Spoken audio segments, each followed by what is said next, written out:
We've still got a long way to go this legislative session, but the Texas House took a big step by passing a budget bill that didn't dodge the tough choices, didn't raid the rainy day fund, and most importantly, didn't raise taxes. Just like families all across Texas, we have to gather around the kitchen table, find ways to make ends meet. And the state has to figure out how to live within its means as well. As I said when this session started, we have to resist the idea of increasing the burden on Texas employers and families.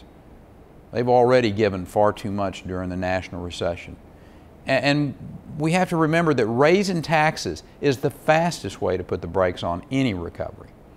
Now, the House has done its job. Now it's on to the Senate, where I'm confident we'll continue to see legislators making the tough but necessary decisions to keep Texas the best place in the world to live, work, and raise a family. God bless you. And through you, may He continue to bless the great state of Texas.